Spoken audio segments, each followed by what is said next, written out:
जय हिंद, जय भारत। मैं रेबल सदानंद पते और उसको बंद कर दी।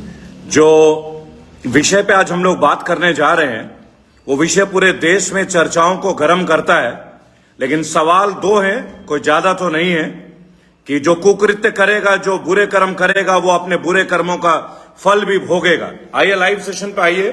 मैं भी एक बात आपसे कहना चाहूंगा दोस्तों कि अतीक अहमद और अशरफ, जो ये चर्चा चल रहा है, और अभी उनके मृत्यु के, उनके हत्या के 12 घंटे पहले उनके बेटे असद, उसके बेटे बोलूंगा, उनके तो नहीं बोलूंगा, उसके बेटे असद की भी इनकाउंटर में हत्या हुई थी। बुरे कर्म करोगे तो बुरे कर्म भुगतोगे भी। अगर दूसरों के परिवार को उजाड़ोगे तो तुम्हारे भी परिवार उजड़ेंगे, बराबर। लेकिन एक छोटा सा विषय है दोस्तों कि पुलिस के घेराबंदी में मीडिया के सामने अतीक अहमद और अशरफ अहमद की जो हत्या हुई है, एक सवाल पूछता है, और उस हत्या के बाद, गोली चलाने के बाद पुलिस वाले एक भी गोली नहीं चलाते हैं। यह बहुत बड़ा विषय है। आप देखते हैं कि अतीक अहमद के सिर पे गोली मारी जाती है, अशरफ अहमद को लगातार गोली मारी जाती है, पुलिस की ओर से एक भी गोली नहीं चलती है। और जब सबकी हत्या हो जाती है तो लोग कहते हैं जय श्री राम, जय श्री राम, और वो तुरंत कहते हैं सरेंडर, सरेंडर, सरेंडर। कमाल की बात है, लोग कोर्ट में सरेंडर नहीं कर पा रहे हैं, और यहां 2 लोग 3 लोग आते हैं, लवलेश तिवारी है ना, सनी सिंह, अरुण मौर्य, ये आके गोली मार देते हैं पुलिस वालों के सामने, मीडिया वालों के सामने, मीडिया के वेश में आके, एनसीआर मीडिया का एक चैनल इस्तेमाल करके, बराबर। पुलिस की एक भी गोली नहीं चलती है। ये बड़ी हास्यपद है। अरे यार, मारना ही था तो खुल के ही मार देते। मारना तो तुम्हें था ही, सबको पता है प्रोग्राम क्या है। ये कोई भारत में कोई बंदा जो है अब अनपढ़ जाहिल गंवार नहीं है, मैं आपको बताऊं। और मैं ये कहता हूं, कातिलों को मार ही दो ना यार, सीधी बात है। क्रिमिनल्स जिंदा नहीं रहने चाहिए। अतीक अहमद कोई समाज सेवी नहीं था, ब्लडी क्रिमिनल था।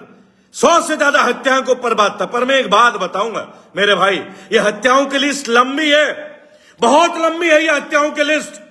जब हम उन्नाव में देखते हैं भारत की एक बेटी का बलात्कार होते हुए, उसके पिता की हत्या करते हुए, तब तुम्हारे बंदूकों में गोली क्यों नहीं रहती? तब तुम कैसे खड़े हो जाते हो कायरों की तरह, बुज़दिलों की तरह?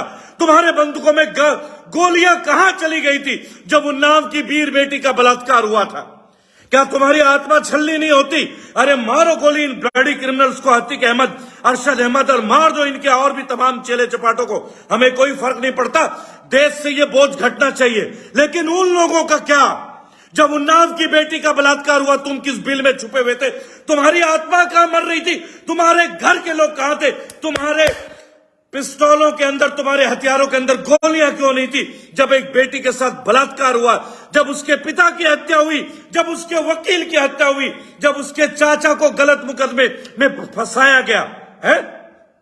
क्योंकि वो बीजेपी से जुड़ा हुआ था, क्योंकि कुलदीप सिंगर बीजेपी का एक एमएलए था, तो बीजेपी के लिए तुम्हारे मायने बदल जाएंगे। मेरी बात सुनो दोस्तों, बहुत सारे लोग कमेंट में लिख रहे हैं बराबर कि 13 नंबर है। तो मैं उन लोगों से एक बात बोलता हूं, सुन मेरी बात, हम नहीं डरते। मौत तो मुकद्दर है, सबके हिस्से में आएगी। जो गंदा काम करेगा वह जाएगा।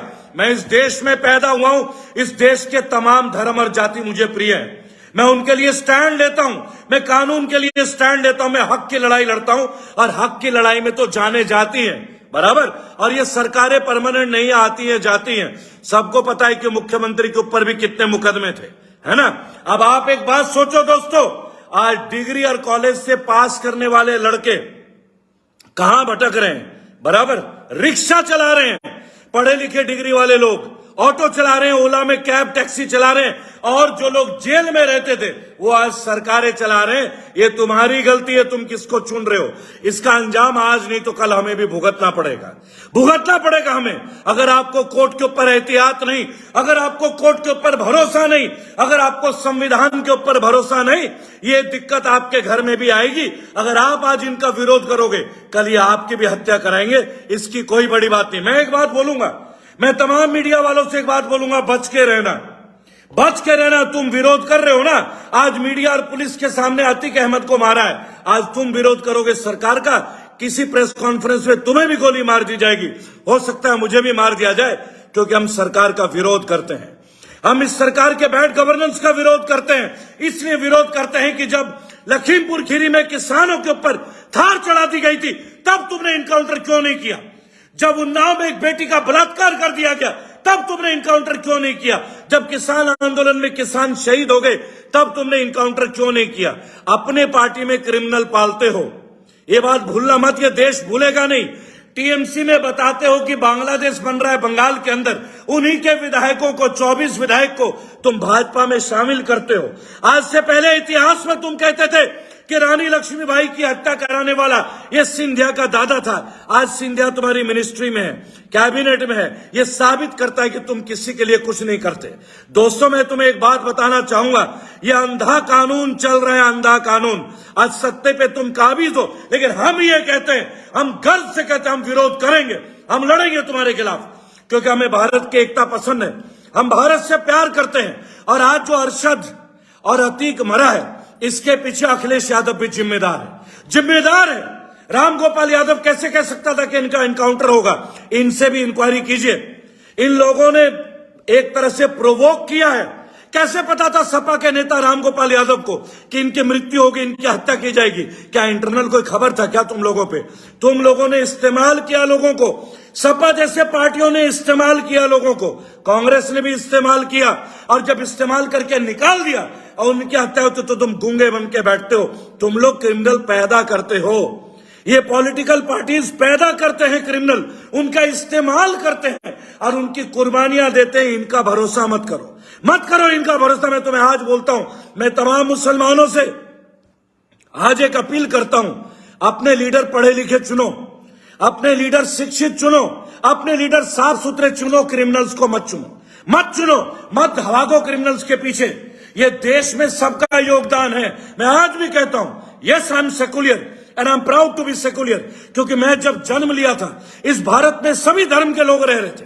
सीधी बात है, मैंने अपने इर्द गिर्द अपने समाज में हर लोगों को देखा है। मैं उसी भारत के साथ चलूंगा। पर मैं एक बात बोलूंगा, सत्ता कभी परमानेंट नहीं है दोस्तों, कभी परमानेंट नहीं है। और जो लोग आज शासन का विरोध कर रहे हैं, बीजेपी गवर्नमेंट का विरोध कर रहे हैं, ये बात मैं अपने लिए और आप सबके लिए एक बात बोलना चाहूंगा, सतर्क रहना। अभी तो अतीक और अशरफ को मारा इन्होंने, अब ये पत्रकारों की भी हत्या करेंगे, ये मारेंगे पत्रकारों को भी जो इनका विरोध करते हैं। वैसे भी 80% चैनल तो इन्हीं के हैं, 80% चैनल। आज अदानी के बारे में बात नहीं हो रही है, 20,000 करोड़ के बारे में बात नहीं हो रही है। अतीक अशरफ, इन लोगों ने एक नूरा कुश्ती बना रखा है। अगर आपको लगता है, अपने अधिकार के लिए लड़ना सीखिए, एक होना सीखिए। मैं तमाम मुसलमान भाइयों से अपील करूंगा, अपना लीडर अच्छा चुनिए, अपने क्रिमिनल्स को लीडर मत चुनिए। मैं एक बात क्लियर बोलूंगा, विरोध करना हमारा अधिकार है, कुछ अन्याय होगा तो विरोध होगा। और ये जो हत्याकांड हुई है ना, मेरी बात सुनिए, ये क्रिमिनल थे, ये समाज सेवी नहीं थे। लेकिन एक छोटी सी बात है, मीडिया के सामने गोलियां, पुलिस के सामने गोलियां, एक हाईटेक अपराधी को जो सरेआम टीवी में दिखा रहे हो, उसकी सुरक्षा भी नहीं, तो सुरक्षा तुम दे ही नहीं पाओगे। वैसे भी एक बात मैं बोलूंगा, अगेन बोलूंगा, अगर इनकाउंटर के लिए गोलियां है ना तुम्हारे रिवॉल्वरों में, एक छोटी सी बात है, एक बार आके बता दो, आईपीएस संजीव भट्ट, गुजरात का वो वीर अधिकारी, क्या वह हिंदू ब्राह्मण नहीं है? उसे जेल में क्यों डाल रखा है? क्योंकि उन्होंने तुम्हारे पॉलिसी का पर्दाफाश किया। ये वीडियो शेयर कर देना दोस्तों, और जरूर से देश के कोने कोने तक पहुंचा देना। ये हमारी तुम्हारी आवाज है, यूनिटी की आवाज है। जय हिंद, जय भारत।